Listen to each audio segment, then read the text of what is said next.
മരിക്കാൻ വേണ്ടി മാത്രം ജനിച്ചു വീഴുന്ന കുഞ്ഞുങ്ങൾ, മുറിവേറ്റ് പിടയുന്ന കൂടപ്പിറപ്പുകൾ, തകർന്നടിയുന്ന സ്വപ്ന ഭവനങ്ങൾ, ദിവസങ്ങളായി അന്നം കണ്ടിട്ടില്ലാത്ത കാലിവയറുകൾ.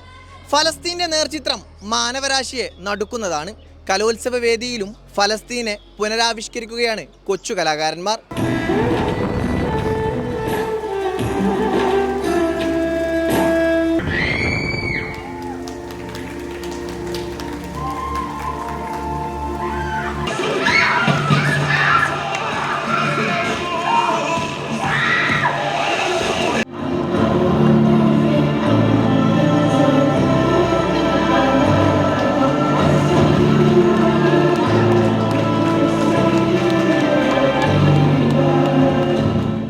അറബിക് നാടകവേദിയിൽ സദസ്സിനെ ഒന്നടങ്കം കരയിപ്പിച്ചൊരു നാടകം ഇവിടെ അരങ്ങേറി.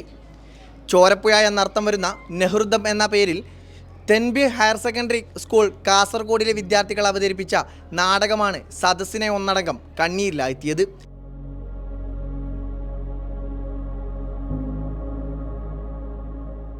അത് ഇപ്പം ആർഭാടങ്ങളായ ഒരുപാട് കല്യാണങ്ങളൊക്കെ കഴിയുമ്പോൾ ഒരുപാട് ഫുഡ് വേസ്റ്റ് ആവുന്നുണ്ട്. അതിനൊക്കെ ഈ ഫലസ്തീനിലും ഗസയിലൊക്കെ ഭക്ഷണം കിട്ടാത്ത ഒരുപാട് പിഞ്ചു കുഞ്ഞുങ്ങൾ മരിച്ചു വീഴുന്നുണ്ട്. പിന്നെ ഒരു കറണ്ട് അഫെയർ ആണ്. ഇപ്പോൾ ഫലസ്തീൻ്റെ യുദ്ധത്തിനെ പറ്റിയിട്ടുള്ള ഗൗരവം ജനങ്ങൾക്ക് അറിയിക്കാൻ കൂടിയാണ് ഞങ്ങൾ ഈ ഒരു നാടകം ഏർപ്പെടുത്തിയിട്ടുള്ളത്.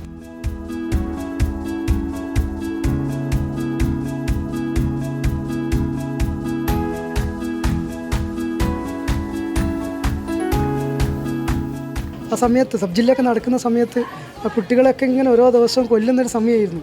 അപ്പോൾ മറ്റൊരു വിഷയം ഞങ്ങൾക്ക് തിരഞ്ഞെടുക്കാൻ കഴിഞ്ഞിട്ടില്ല. ഒരു തുള്ളി അരിമണിക്ക് വേണ്ടിയിട്ട് അവിടെ കരിയുന്ന കുട്ടികളെയാണ് നമ്മൾ അവതരിപ്പിച്ചത്. അപ്പോൾ ആ ഒരു നാട്ടിലെ ആളുകൾ ഒരു യുദ്ധം വന്നു കഴിഞ്ഞാൽ എത്രത്തോളം അവർക്ക് ആ ഒരു കാര്യത്തിൽ വേദന ഉണ്ടാവും. ഇതാണ് ഭക്ഷണത്തിന് വേണ്ടിയിട്ടുള്ള ഒരു വിതുമ്പലും വേദനയും ഒക്കെ നമ്മൾ നന്നായിട്ട് കാണിക്കുന്നുണ്ട്.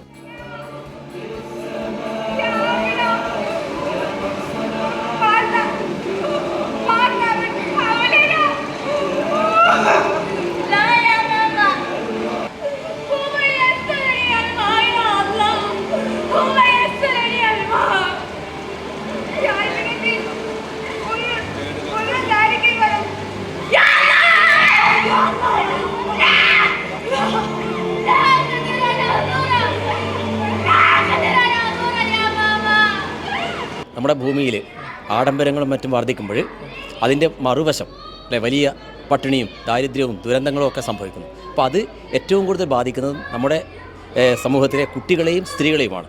ആ ഒരു വിഷയമാണ് പ്രത്യേകിച്ച് പലസ്തീൻ അധിനിവേശം വഴി നടക്കുന്ന മനുഷ്യത്വരഹിതമായ പ്രവർത്തനങ്ങൾ. അത് എത്രമാത്രം നമ്മുടെ ഈ ഭൂമിയുടെ സന്തോഷവും സമാധാനവും ഇല്ലാതാക്കുന്നു. അതാണ് നമ്മുടെ കുട്ടികൾ പ്രമേയമായിട്ടെടുത്തത്.